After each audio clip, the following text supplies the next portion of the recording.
I am so excited to have you on. I was very excited to be invited. Let's turn up the heat a little bit. Yeah, I'm ready. Thanks for having me. What the is going on? Hi, everyone. Welcome to the Beauty Brief. I'm your host, Miles. Hello, everyone, and welcome to the very first episode of the Beauty Brief. We have the lovely Nicky, owner of Mane Loft in West Hartford, Connecticut, with us today.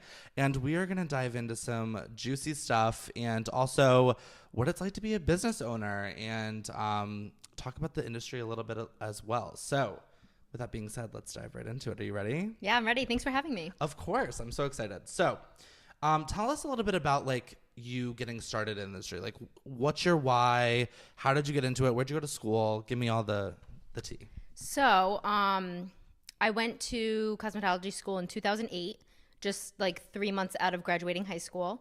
I went to Paul Mitchell in North Haven.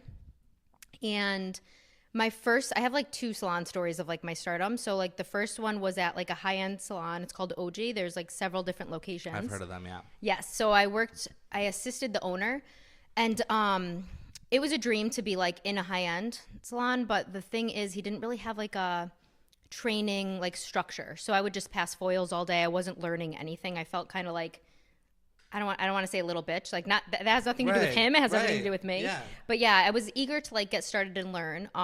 Also, I was waking up at like 5:30 in the morning because I lived in East Haddam and I was going to all of his locations.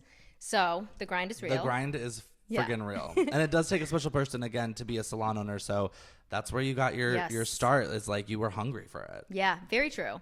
And then again, wanting to get my hands in there, I bounced around to a couple salons, but one I want to point out is a family hair care. It was like a cost cutters. Okay. Yep. So I was doing high volume and finally getting my hands in, but we're talking like $15 haircuts. So did that relieve a little bit of pressure having such like a low haircut? If someone even tried to bitch, I was like, you just paid $15, bro. Like you get what you get. Yeah. Yeah. But it was great because I was confident in kind of trying anything.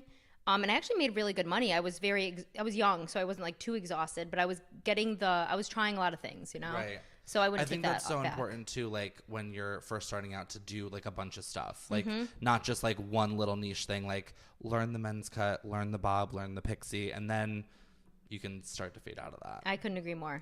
How was your hair school experience, kind of going back to that? Like hair school, I think is a hit or miss, but I think it's pretty straightforward across the board. What was your experience like with that? Honestly, it was pretty good. I feel like they don't really allow you to, I feel like from my assistants now coming out of cosmetology school, it feels like it hasn't changed where you ask questions when you have clients and you're kind of given the answer too quick, not the reason why, right? Right. So I had a lot of color theory to work after graduating, which is kind of terrifying to think. But it was good. I mean, there's still like, you're with a bunch of women, so there was a lot of clicks, but I was there for one reason, you know? So I was the one not going out every weekend and really like focusing on just graduating and learning everything I could. I love that. Yeah. I love that. So you worked at a bunch of salons, and when did you know it was time to be like, you know what, I really want to do this on my own. I want to kind of curate my own environment. Let's see. I feel like I always had it in me. One thing I recognized is, which by the way, imposter syndrome. Like sometimes I still don't know like what am I doing, but I was always often the first one coming in, the last one closing, coming in on days off. Like I saw that the grind is in me, and I feel like I've changed my life in so many ways, whether it was in, toxic exes or relationships. Like I've seen how much I've overcome, and I won't allow myself to fail. So I feel like that drive in you. Yes, the drive in me, and also the opportunity that came out of nowhere with my current situation. Right. Yeah. So kind of tell me a little bit about that. Like, how did you land to where you are now? Because I know that it was a previous salon before. How did we get there? So leading up to it, I think like a year or two before I became the owner, I was actually invited in to become a third partner in the original building. So I was a renter, and they wanted me to be a third partner. But it wouldn't have been my dream, you know, and I wanted to have the control myself. So were they other hairstylists there too, or were they just like owners? They're owners and hairstylists at different locations, though. They owned like another location. Oh, okay. In another state, actually. Okay. Yeah, so I passed that off, which was still difficult because I was like, man, this is like, it felt like it was coming to me for a reason, you know? And then when COVID hit, getting back into it, it was, I was doing extensions at that point, and what puts me in a different tax bracket, which is really nice. So Yeah. So I was very confident in financially doing it, and also like the whole industry had changed. Like it was like a dumpster fire, the salon at that point, you know? Right, definitely. Yeah. So I was invited on that sale, and it was like it felt almost too good to be true. But the timing was everything, I feel. Yeah, no, for sure. So when you got approached basically like, hey, like we want to sell, but like we don't want any like other parties involved in it. It's just you, correct? Well, originally I almost invited someone in, actually. Okay. Yeah, someone that I know. And the closer we got to the sale, the more things just weren't aligning with like, I'm losing sleep at night. I didn't think we'd be good business partners. Right. And I'm like, and it was like, not sleeping was like my body telling me like something's up, just trust your gut, you know? So I eventually ended up going on with it myself, which got a little ugly at first. Like between you two? Yes. Okay. I asked if I could move forward with the sale, actually, which is interesting. I was like, I'm just not feeling good about it. Can I go for? I'm thinking like they still want me to, and they lowered the price, so I actually can afford it. So again, everything is kind of meant to be, right? Like at first, I was like, I can't move forward on this sale myself. I can't afford it. But then they dropped it down. Wow. So I called the partner. I was like, I don't know what to do. Like, I don't need to do this. I don't want to hurt you. And they're like, no, I support you, because they owned a salon at the time too. Okay. But when I went forward with it, obviously feelings were hurt after the fact. Yeah. But we're now good, which is great. That's awesome. Yeah. Yeah, no, that can definitely, business sometimes gets a little too personal, and it's like, but I have to be honest, and good for you for standing your ground with that. Now I have to ask, because I feel like everyone's going to be curious about this. Like when you acquire a salon, are you like taking out like a mortgage for that, or like how does that work, and are you comfortable like sharing with that? Oh yeah, absolutely. So you can do like, I think a business loan, correct? Yeah, okay. So like, yeah, or home. Can you use your? I like how I'm questioning everything. I have a financial advisor, clearly. Yeah, or you can do like use it against your home equity or something. Okay, yeah. Yeah, I had the money, which is great. So awesome. Yeah, so you bought it. You got all the contracts that come with it, because it's a rental salon. Did you have any commission artists at the time? No. Okay, so you got all the contracts. Everything got switched over. Did you at all, before you purchased it, kind of got in the books and got in the flow of how they structured their company, and you're like, oh, wait a second, I got this? Or was it like, all right, here I am as an owner, like, where do I start? So I hope you guys leave this in, because this is so important. So I learned like how to I grew so quickly with like all of the like lessons, basically. So while the sale is happening, they're really pushing it to happen fast. They really, they're ready to get their feet out. They have their next business venture coming, So I keep telling them, like, when are we going to go over how the business is run? How do you collect rent? How do you cash people out? Because there's a color room. I'm asking all of these things. Like once it's signed, we'll teach you all of that. So I'm thinking like a month or two, I'm verbally talking about these things and my expectations, and they're verbally assuring me it's going to happen.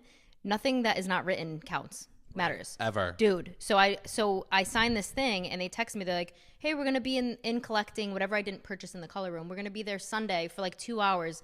Come on in and ask any questions. I thought there'd be like a training moment. Dude. Like, do we have a manual? Yeah. So I walk in, they're like, what do you want to know? I'm like, freaking everything, dude. Like, I have no clue what I'm doing, and we're back open Monday. Yeah. So you would expect that, but anytime you purchase a business, make sure anything you need to learn is written, right? Or they could just leave you with it, And now I think one of the most important things too that people can get, there's jealousy in every aspect of the world. Did you notice a shift with the girls that were once your peers? Now you're the salon owner. Did you notice that you were like getting kind of cold shoulders from people when you took over, and people were a little jealous that you now own this? Or not jealous if you don't want to use that word, but kind of like, how the hell did she get it and I didn't?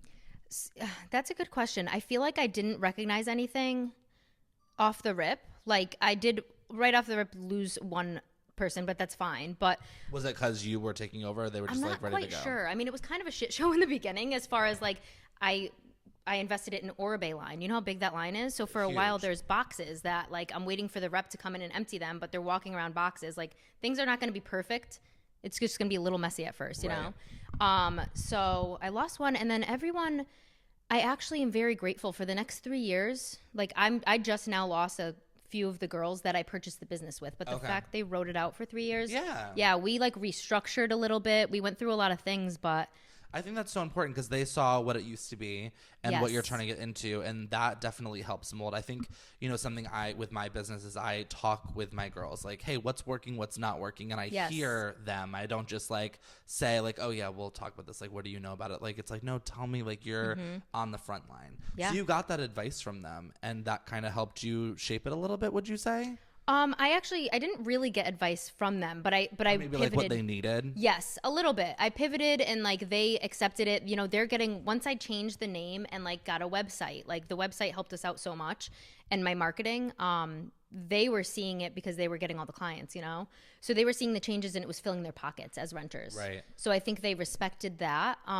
One thing I didn't love eventually, and I don't think it's jealousy by any means, but at first there's a small number of people, so they're getting all the clientele. And then the more I keep growing, the clients are getting dispersed through more people, right?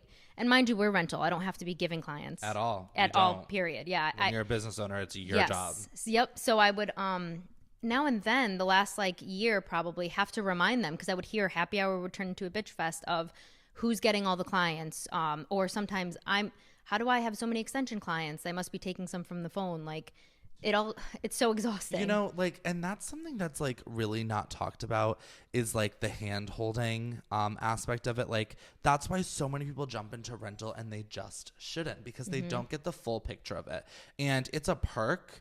It's a selling point to sign the contract and have someone come work for you, that you can kind of have a front desk that, shoots out clients to them. Yep. But that is not a requirement, and it shouldn't be a requirement. Like, I feel like it kind of like almost teaches bad habits to like kind of sit there and be like, well, when's the phone gonna ring? And it's like, well, it's not going to. Like, come on, let's get it out there. Let's get some referrals going. You absolutely nailed that. Like, when I shouldn't have to defend myself for like where the clients are going. When you rent, you literally own your own business. It's a perk. That's not a pressure that you should hold. Yes, exactly. So with this, I think that's not necessarily jealousy, but I think the expectations were set very, very high.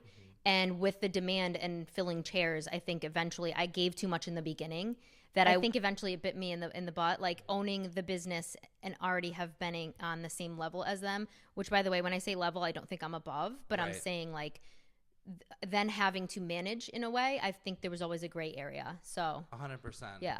And also I think your story is a little unique too, because you were renting right next to them before you were the owner. So, and there has to be a power dynamic, I think, in any business when it comes to leadership, because you need to be a leader. And so you're going to talk a little different. You're going to walk into the salon a little different. You're going to care a little different. You're going to see things that no one else sees. And hear things that no one else hears. Exactly. That's what they don't realize. Yeah. And like, you're coming to me with your issues about your station. Let's say your drawer is broken or whatever. You don't know that 5 minutes before I just had someone in my office like crying about their paycheck, or that they can't make their rent or something. They don't see the big picture. And again, back to being dehumanized. So that's like the worst part. And you're saying the best part's seeing people grow and like get all big and all that kind of stuff. I think that it's just, that's and the loving most your rewarding space, like I love when like their shift is over or they're not working and they come in because they just love the vibe. Like that, I literally feel like an old grandmother. I'm like, oh my God, my children are here. Exactly. Do you want a sandwich? I love it. Yeah, right. It's really cute and very rewarding for sure being a business owner. Yep. All right. So obviously having, a big, how many girls did you have, by the way? Dude, I think our highest was like 27 probably. Jeez. 25 or 27. Yeah. But remember, they can choose half day rental, full day, or full time. So they would share stations. So like on a busy day, I'm assuming it was like a Saturday. Like how many girls are working at the same time? Honestly, maybe like 10 to 12. Wow. We have 18 chairs. Okay, cool. Yeah. So how do you navigate all those personalities? So it sounds crazy, but like that's why we're pivoting now. Like it worked itself at one point. Like I just saw someone post this the other day. I'm like, that's exactly what it was. It's called the drunk girls in the bathroom culture. Like literally just women supporting women. Like we literally and I think rental, like there was no competition, Yeah. Like we all just want to succeed and we all want to like foster the environment because we want to enjoy where we're running our business. Right. So it kind of worked itself for a little while, but as time went on and we really were growing, I would have to mediate once in a while, like if cliques started forming, but this just happened like probably like 6 months ago. So it's still new for me, but it worked itself out eventually. From a social media standpoint, I think that we all kind of, noticed that it kind of turned into that a little bit on our end.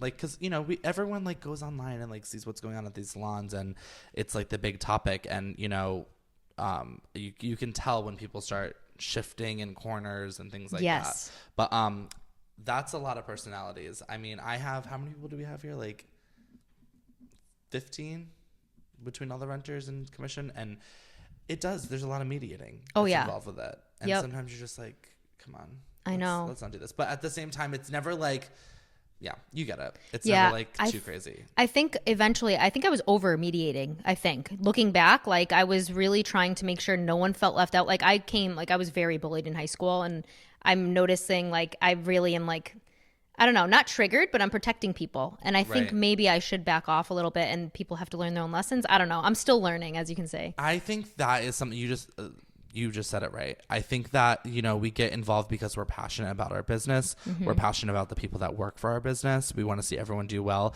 But at the same time, you have to power dynamic, be up here, and not in like I'm up here and you're down there. It's like listen, not on my radar. I got other things going on. You guys deal with that, and I don't care what you do. Exactly. As long as it's not like legit bullying on the floor and like behind the scenes. Like if I see something, I'm saying something. Yes. But I don't want to see or say. Exactly. Yeah. So true. Speaking of which, let's kind of just like segue into this. Extensions. If we were to Google Connecticut extensions, you're popping up. Okay. Number one, like extension diva. Like I feel like you really brought IBE to Connecticut. I literally did. I was the first doing it in Connecticut. Yeah. And I didn't even know that. And I saw that. So why was extensions your thing? So I have had extensions for years from every type actually. But, eventually I was about to just become an extension specialist, just like, and learn every kind myself so that I would be the go-to and be able to choose through all of them. I had something lined up in Jersey, and then the world shut down. So while the world shut down, I mean, as a person that loves to be working, I literally had to like read books on how to enjoy doing nothing, because it was like really difficult to just stop. Yes. So I found IBE. It was A, beautiful, but B, I could learn it virtually. So it was something for me to do while the world was shut down. And I noticed no one else was on the map in Connecticut. So I freaking hit the ground running. Wow. And my phone really blew up. And then I've really encouraged everyone around me. Like I'm literally in a different tax bracket now, being able to offer those services. Right. And all the girls just hopped on too. Yeah. Because I encourage them to, Exactly. Like, well, you saw the success and freedom it gave you, and you're like, let me share that. Which, again, I think goes along with your character, is the giving, and you want people to come up with you. And I think that's beautiful. Like, you can't be who you are without that. And I think that I'm glad that shows. It definitely does. Thank you. I think something everyone would want to know, though, is how the hell do you build a clientele just on one thing? How do you market that? Yeah, I'm actually thinking of diving into like offering classes on that, actually, because it's something I just offer to the girls in Mane Loft, but like it was a difficult thing to navigate. Basically, so the world turns on, right? And now everyone needs their hair done, and now I have no time to do IBE because I was so slow in the beginning. It today takes like 6 hours at times if someone needs install their natural hair done and a custom color. So I now today have all of my color only clients on a wait list. They can't pre-book because I want to be able to prioritize. When people decide they want extensions, they want them yesterday. Right. So I need to have the time to come in and do them. Okay. So if I see an opening my clients are just awesome. Like I've dispersed a lot. That comes too much giving in the last few years. I literally gave a lot of colors away. Yep. But the ones that rode for me and like are still with me, I'll text them like tonight if I have a cancellation tomorrow, and they'll come in. Wow. Which is crazy. Yeah. I think that's something that you did is take risk. Yeah. Right? I mean, not only owning the business, but also diving into this and making a wait list for color sounds like crazy to, like, even me as someone who's like, I'm all color and cuts, to do that and be like, no, that's my job security. Like, we're booking out 3 appointments because you're not going to be able to call and get in. Yeah. So, and that's something, again, not everyone does, which is why you're so successful, is you're doing what other people aren't doing. And I say that to everyone. What is someone else doing that you're not, so you took the risk. Yeah. And sometimes you got to have a little... I know. And also I have faith, like, and also if it didn't work, I tell the girls that are so afraid to do it, like, if you're afraid, verbally mention to your clients, like, this is something I'm trying. It's not forever. Right. So they don't leave you. They'll go on that list. And once they see that you can conveniently get them in, if those extensions aren't coming in, then it's a win-win. But I don't know. I mean, if it blew up in my face, I would just keep booking colors, you know? Like, I have enough followers and I know how to build them already. Right. And it's not like you're saying no to, like, them being in your church, saying, hey, listen, like, I know you love Thursdays at 6 o'clock. I will have a Thursday at 6 o'clock. I'm sure of it. I just don't want to put anything in books. When you need your hair done, just text me, kind of thing. Totally. So I say, although you're on this wait list, I'll reach out to you when I have an opening, but don't hesitate if you're getting antsy. Right. I make it sound really like it's for them. And actually, surprisingly, a lot of people liked it, because how often does your client sit down and say, I don't even think I need my hair done today? So many times. Yeah. And the flexibility is like everything. Yeah. That's very smart. So with IBE, like, I just have a question about, like, technique, not technique, how the appointment goes. Do you put the extensions in first, then color? I feel like I always wanted to know that. Yeah. So it really depends. It's always different. I do prefer at times, if I'm coloring their own hair, to just get it installed and do them at the same time. Right. So sometimes I'll do it that way. If I just want to get it over with and I don't have to color their hair, then I'll pre-dye them. Okay. I really want to get my assistant to learn how to do that, because that would be amazing if that's not something I have to find time for. Right. Yeah. Definitely. So it's kind of just what's best for my schedule. Right. Definitely. Yeah. Biggest piece of advice for someone wanting to do exactly what you're doing with extensions? I think find a mentor that's doing it, you know, and a place that has extensions in stock, because I was losing money for the first few installs, because there are girls that will sit in my chair that they're not all of their extensions match their hair, because I know the stylist is probably using what they have in stock. Because if I require 3 packs of hair, me purchasing 3 packs, I'm not going to make my money back. You know what I mean? Right. So being able to piece and puzzle, like, the color makes it that much better of an install and custom color. And you're not going to break the bank. Like, my girls will just pay me the cost of a weft. I'm not, like, upping the charge or anything. If I have it in stock, I want to get rid of it. That's, I think, something, and we'll move on from this, but people charging for hair, controversial. What do you, yes or no? I think it's retail, you know, like, and if you don't, I've had some clients go off on me for how they think I should be running my business. Right. But then go to someone down the street that does it different, you know? It works for you. It does. So basically our pricing, if you really break it down, the way we break it down to a client, let's say it's $1,200, I believe, for a 1 row of 18 inches. Mm-hmm. When we break it down to the client, we tell them the install was only $300. The rest is the cost of the hair. Right. So we've done our retail job of upping it, and they don't need to know how much we're actually paying for the shipping. Sometimes I'm overnighting the hair. Right. Everything adds up, and it makes sense for us, because guess what? If I have 2 or 3 wefts left over, do you want to bring that at home or put it in your pocket? No, right, I'm stuck with it, and I'm sitting on it. Yeah, we have a whole bucket of hair. Yeah. So someone needs to be. You need to be compensated for that, you know.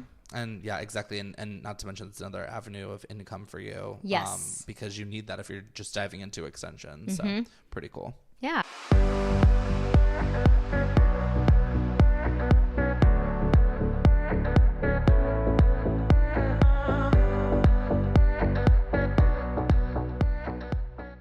Okay. So the inevitable, being a salon owner, literally being a salon owner, we feel jaded a lot. Things happen. Recently, you had some stylists leave and go on their own ventures. Can I just ask how you're doing? Oh, I appreciate you for asking. I'm doing great. Like, it was a lot of turmoil in the beginning. Like, some of them were very close friends. So when it's treated too much like business, you start feeling like dehumanized, you know? I did my job of reaching out and saying, is everything good? You know, like, I'm sensing distance. It's so crazy. You can sense when people are leaving. Like, is that intuition or is that being an owner? It's called no eye contact. Oh my God, dude, you nailed it. Yeah. Oh my God, it's so scary. Yeah, it's like, oh, she's here. Gotta go. Yeah, that's crazy. So it was really difficult because it was a brand new thing I ever had to navigate, you know? So usually when you go through with the friendships, by the way, with the really good friends that I lost, like, if you are breaking up with a boyfriend or something, you communicate what has bothered you, and there is a sense of closure, or at least that person was not able to fix something, right? Like, and then you break. But when there's no communication and it's just a quick cut, it feels a bit confusing, and you're just like, you think there's something you could have done. Right. Yeah. So then with time, I now already since, I think this has been since like December, I have, and what month are we now? April? We're in April. Okay, goddamn. Almost May, yeah. I lived about 1,000 lives. Yeah, right. So I have now witnessed a good break, a good leave, and a bad leave. So I don't know what comes with that. I'm actually like, I'm going to try to read some books and work on it, but it wasn't anything to do with me. It's how the person leaves, I guess, you know, because sometimes it disrupts everything around you, you know, the culture. Right. I think that can put a business owner into a category of they're not human, like we keep saying. Yep. And so therefore, I guess what I'm trying to say is like with what we talked about, guilt turns into victim and what's the word I'm looking for? And villain. Yes. And so that can get very, sticky and people can get confused.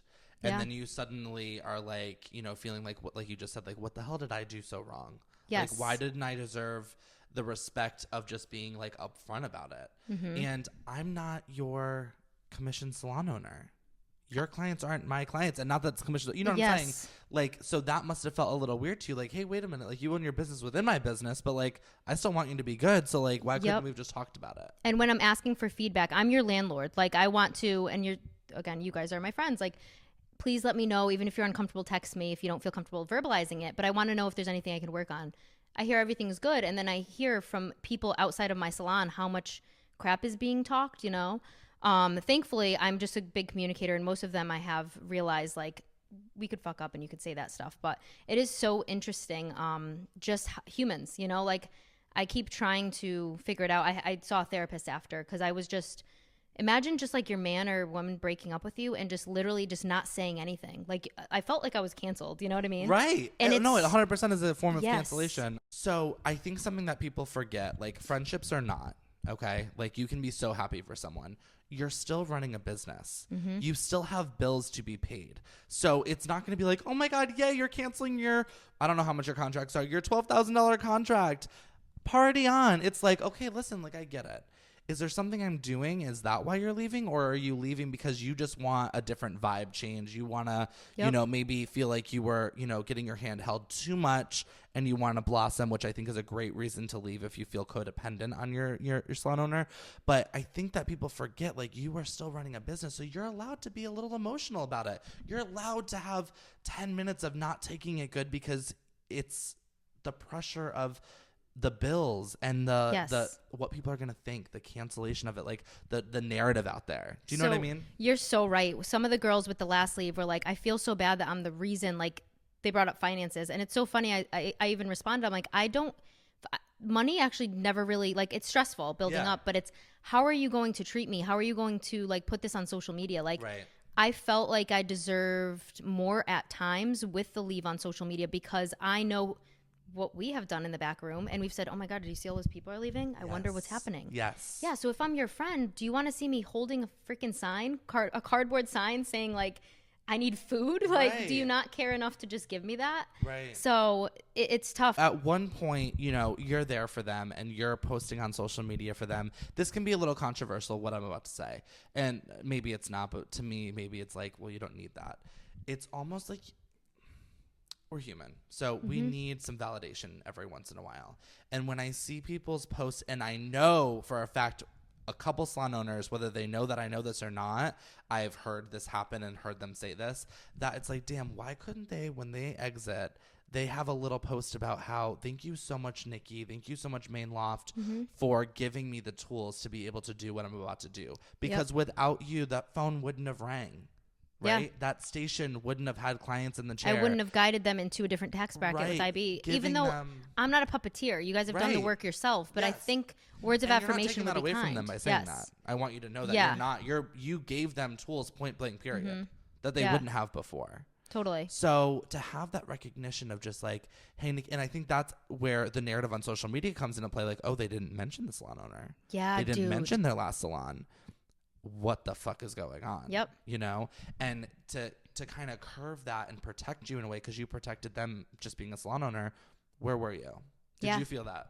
Dude, so I felt it so much. And like, this is now coming just with I'm a very spiritual person. And like, it has allowed me to realize that I actually texted and I said, guys, this is my request. Each of you have single-handedly said, like, I hope we remain friends. You have said that. If you wish to, it would mean the world to me if you could just say something kind on social media. Because it's crazy how much I was worried about my reputation. Right. And like, I've never really cared because I am who I am and I like who I am. But as an owner, I give a big shit because everything. It's everything. And I've worked so fucking hard to get this. So don't take that away from me. And unfortunately, you can't with social media. You 100% it's crazy. Can by simply just not doing anything. Yes. And some did and some didn't, by the way. So and I will tell you this. People out there watching this are going to be like, ugh, you don't need validation from social media. You don't get it until you get it. Yeah. Okay? The social media, like, I love and hate social media. Like, it's obviously part of our I've never jobs. had such a difficult time until this. Right. Yeah. But it's so true. Like, you're going in on Sundays. You're thinking about it when you go to bed. You think about it when you go to, your salon is more than a baby. It's like you're part of you. Yeah. You know, it's your hair, right? Like, it's a part of you. So just by relieving the tension out there and, like, not help build this imaginary narrative, just say something kind, whether it's a story. I would prefer a post because it's permanent on the page. Yep. And you know, I've had people leave here and do a nice post and then edit it later to edit everything out of it, but you can still see that it was edited on there. Fine. So it's like, at least they know that it wasn't the original copy, right? Totally. So how did everyone, you know, can I kind of say the first round of everything going, was that a good or bad thing to you? At the time, the first round was the heartbreaking one because there was zero communication. It was I point blank asked someone, like, are you leaving? And I've just never realized how words don't hold anything. Right. I guess. So again, this is coming with my spiritual healing and growing is like, I'm really like, I go off vibes and I was feeling the vibe was off. But when you're going to reassure me, like, I don't know, I truly feel such a deep love. If you are like in my building, you have believed in me and I'm going to fight for you. Right. But when it's not reciprocated, it's just, it was wild. So it was, unfortunately very traumatic, but, the second leave gave me some hope in humanity a little bit, you know, because, I don't know, they're just still my friend, you know? Yeah. Because you keep blaming yourself. Even if it wasn't perfect or maybe someone said something or whatever, there was still a conversation and the conversation led to, you know, growing in your friendships. Nailed it. And or this has bothered me in the past or this or that. And like, dude did get me. Like, I don't care, but I want to learn from it. Because if I love you, I'm willing to change also, whether it's most of this is personality based outside. Yeah. 100%. And I think that something is so funny is that, you know, when people leave on bad terms, it's almost like, well, I got to do what I got to do. You know what I mean? And it's like, well, wait a minute. I probably had to say the same thing to you during our business that rubbed you the wrong way. And you didn't give me the same grace you're asking for right now. Does that make sense? Yeah. Like, 100%. Well, you can get mad all you want, but I'm going to do this. It's like, well, my business, like, well, unfortunately, this is the rule and I need to follow it for my vision and my thing. And that could piss people off and then they leave. It's, you have to give and take, and you're no one's perfect. You know what I mean? So, and you're not going to please everyone, especially the higher number of people you have. You can't. You really can't. And I think, you know, just from one salon owner to the other with departures, because I've dealt with them, of course, good and bad, you know, take this as a lesson of kind of getting out of the trenches with them. You know what I mean? Because you need to have that, again, power dynamic a little bit. Yes. Because if you're in there, then shit happens. Yes. Sorry, I didn't mean to cut you off. You're but good. The issue with anyone, I've had other leaves, by the way, but nothing hit me that hard. These were like my OG, like I opened the business and most of them were there. So there was that gray area of them, like us being on the same level. So I think there was more emotions. While moving forward, that gray area is not going to be there, you know? Right. And I think part of the conversation of why I wanted to sit down with you first and kind of like open up the gates of hell or heaven, if you may, is because there's no other side of the conversation. It's just, let's celebrate these people. They all went together and opened up this salon. You don't owe her anything. Exactly. But what about us? You know what I mean? And there's a lot of us. There's a lot of salon owners out there that have never had a voice and have let people go and run with their name and say what they want to say and talk to the clients that once was in their salon and talk to the friends. And first of all, we both know it gets back to us. Dude, I was just We've gonna talked say about that. it. Yeah. Like we know, like Yep. when people really don't think that we know, we know. Oh yeah, bro. I've been seeing that meme. Just because I'm not saying anything doesn't mean I'm dumb. Like I know so much. Yeah. Oh, yeah. So, you know, that's why I wanted to have this conversation, because I wanted to say like, hey, this is your point of view, and people watching this can get like upset at it, or like, I never did that, or I didn't say that, or it wasn't like that. But at sometimes, like, look in the mirror, and like I said before we started, if the shoe fits, wear it. We don't need to name names. No, I agree. If you feel something watching this, Yep. I feel like I can't post anything. I try to like find my people by like stating my struggles a little bit, but like with how much I've been damned if I do, damned if I don't. It's been hard to say anything, but at the end of the day, like if you think something is about you, like do your work and sit back and think to yourself, is this about me? You know, and why do I feel it might? Maybe you did something, or also just talk to a person. Yeah, I don't know. Too many people just make up. What I've dealt with is a storytelling in their own head and not being like, not having anyone to correct their perspective. Right. With things you've heard of why people are leaving, right? Okay. If the people you have spoken to.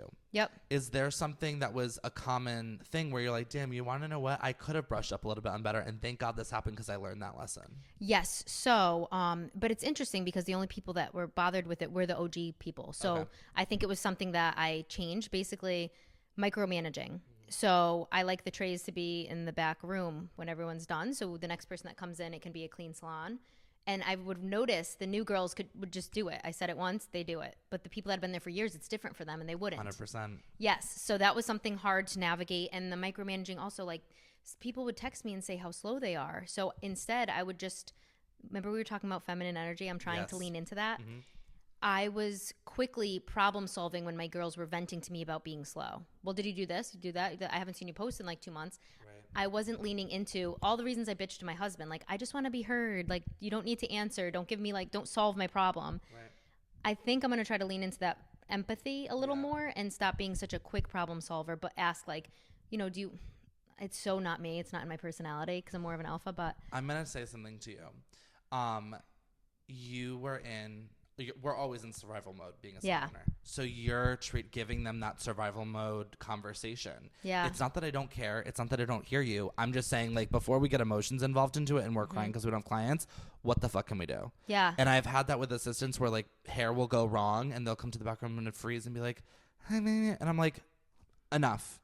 What's going on? What can we do? And it's not that I'm being a dick. It's like, we have someone with their hair on fire out there. What are we going to do about it? Let's cry about it later and smoke a cigarette, whatever the case is. You know what I mean? Yeah. But, so is that something that I should work on? Or some people are like, it just wasn't a good match? I don't know. So my thing for you and advice for anyone is a stroke and poke technique. Mm-hmm. So be like, hey, like, listen, like, I totally hear you. A compliment sandwich. Yes. Yeah. And that's what my therapist, she was just so witchy, one of my therapists, and she was like, you have to stroke and poke, like, give them a compliment, give them not even a compliment, like, hey, I like your shoes, by the way, do this. It's more like, hey, listen, I see you trying so hard and I see the passion in you. Yeah. This is what we got to do. Break it down. I haven't seen you post in a couple months. It's so important. I know it seems, you know, like a daunting task. Just do it. Mm-hmm. It'll turn on. Maybe things that you're putting out there. Like, I just had a stylist who, like, we completely had like a total breakdown and we were like, this isn't working anymore. You got to change the tune. You're a country star. Let's turn you into a pop star. Yep. She changed her whole branding. She's the busiest she's ever been. That little thing. Yep. So back to the bigger picture. You're basically like, I'm just like, boom, boom, boom. This is what you got to do. But that's just because you're a business owner. That's what they should be. They're business owners too. They need to understand that. Yes. And if you can't take that emotion of like, oh, fuck, I don't have clients, and you're just going to sit there and cry about it and not do something about it, you should not be a renter. You should not be a salon owner. Yeah. It's just not for you. And that's not a bad thing. Yep. So I don't know. Totally. No, that makes sense. I think I was offering too much commission incentives that it was giving me these issues that like, they didn't have to work for it enough, you know? So that's something I definitely learned. I'm not giving as much unless I'm getting it. If you're showing up for yourself, then I will throw you a bone, but I'm not just going to do all the work for you anymore. A year ago, I said the same thing to my team behind the scenes. I was like, I'm not feeding anyone clients. I'm not giving anyone time off requests. I'm not doing anything if you're not showing up. Yeah. And it's not to be mean. I'm not rewarding bad behavior anymore because it's hurting me in the long run. You nailed that. And guess what? If you don't want to be here, I'm not being cocky. I don't want you here. Yes. I don't need you. I genuinely do not need you. I want you to succeed. I want you to be successful, but I do not need you. Yep. And if anyone out there is owning a salon and needs someone, you got to figure out what's going on in your business because it's something with your business that it's not the team. So true. So with that being said, some advice for salon owners out there going through good and ugly, navigating that social media, what's going on? Good and ugly with just like advice, like how are you dealing with this? Like therapy, friends. Oh, okay. Like yes. So again, like I'm leaning into it. I've learned so much about myself and I've recognized it's so funny. Like most of my best friends live outside of the state, but I forget about them all the time. So when I felt at my deepest, darkest moment, I was like, I felt so alone. Everything I created was just taken from me. Everyone's perceptions have changed. It's been some heavy shit. But then again, I'm recognizing who I'm calling and who's there for me. Like people are dropping everything they're doing in different states just to talk to me, or you and Lauren, Bowl and Brush, Gina Bianca. Like I'm connecting with like higher vibrations and you guys are just like checking in on me. Like you guys literally, as dumb as it is, it's just a simple sentence. How are you doing? I'm seeing what's going on. Right. And I noticed who showed up for me and it was complete strangers at times. So I'm navigating it by recognizing the energy that I feel when I'm around people, because I now can see through snakes a little bit better, and therapy and reading, and honestly, like, man, I just wanted a cocktail so freaking bad, bro. I really just wanted to have a good time and dance, like, but I put it off for literally like 3 months. I knew like I was in such a bad place that if I drank, I'd have a good time that night, but the next day I didn't know how I would, like, if I could handle how low I'd get. So staying sober really freaking just like, I think I elevated a lot in this difficult time. Like I had no choice to. You didn't lean on anything besides yourself. Exactly. Yeah. Which was a really good thing. That's strong. That's building you stronger. Totally. So that's amazing. Yep. And my girls have really carried me through. The ones at Mane Loft. So they just put together, I walked into a restaurant last week and they all surprised me. At the restaurant when you sat down? I was with my financial advisor and when we walked in, she's like, surprise. I was like, what can they, am I pregnant? Like, what is the surprise? Yeah. Am I pregnant? Did like I pee on a second? I didn't know. That's so cute. Yeah. And I just started crying because I was like, there's still people that believe in me. At times it feels like that, you know, like. And I think that when it comes to people leaving and social media, narratives that you're not in control of, it's this chaotic feeling and you're almost like shoved into the crowd and put on this pedestal and like everyone's watching you and you're just kind of like, oh fuck, like, hey everyone, maybe you haven't heard of me, maybe now you have because of this, you know what I mean? It's like, what have you heard that I have to, and I'm not gonna prove. If you want to believe what someone says, because I hear so much shit talked about me to people I have never met, from people I've never met, like you do you, boo, and I'm just gonna focus on myself. Literally. You know, and it is that true. Like we spoke before, we talked about some. We've things heard so much about each other already. I know, and I'm like, yet we still. I don't even know her. I genuinely don't even know her. And you said this. You're like, I don't even know this chick, but like she like thinks I'm a bitch, like whatever. I don't care. Hey, and that's how we know we made it. I've learned how to. Yeah, exactly. It's sad, but true. You know, and saying I don't care, it's not like a toxic thing, but like we just don't care. Like we're literally on to the next. Like this is a chapter in our book and on our story, and we needed this to happen. And I'm telling you, because I know you people have left and all this stuff, but this big thing, the last 6 months of your life, you needed this because you are going to transform into someone you're not even going to recognize in the best way possible. Thank you. Yeah. I feel it. Like I really do. The whole time I was like, I know the universe is only doing this to better me. Right. But I already, just how I dealt with things. Yeah. Like I'm excited. Yeah. And just this connection, by the way. Yeah, I'm really hyped. Yeah. We were like talking beforehand and I'm like, I'm obsessed with you. Yeah, you too. Quickly before we wrap things up, you're switching over to hybrid. Congratulations. Thank you. You love bringing people up and training people. It's in your blood. You can see it on your social media. When you look for assistance, you're like, hey, like I want to like have a one-on-one. And so are you excited, nervous? Like what are you like looking for in a commission stylist if someone wants to reach out to you? Oh, talk about great that question. A little bit. Yeah, so I am super excited to go in this direction because I feel like I've done all the groundwork but haven't been given the reward yet. So I'm looking for, I don't know, I guess someone that really wants to make 100K. Like I can't promise that. It's what you do, but like if you really want to elevate yourself and make some serious money, you just have to show up. You can drink on the weekends, but you can't call out of work. Right. And I need you to be able to work 11-hour days with me. Yeah. We're going to have so much fun. You want hungry. Yeah, I want hungry, and I want to grow you. Like, you don't have to stay with me forever, but you can definitely rent, which is cool. Exactly. And I think that's a full circle moment there, and that's what I do here. And what you said, we want hungry when we're looking for it. We want someone that's going to do what everyone else isn't doing, because that's what we did. Yep. And I will only have that standard here. And I have a 30, 60, 90-day rule, and we can talk about this later. Ooh. But it's so important to stick to it. Yeah, this is the type of stuff, like, I feel imposter syndrome because it feels uncomfortable. It's something, it's out of my comfort zone, but I'm super excited. Like, I want someone that pays attention to the numbers, you know, because how do you know you're truly growing unless you see that number growing, you know?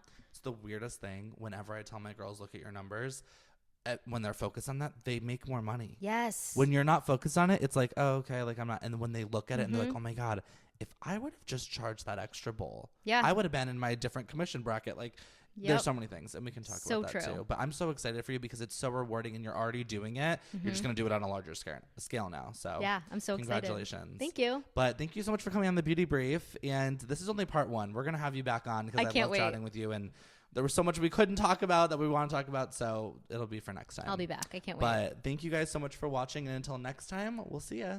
Thank you.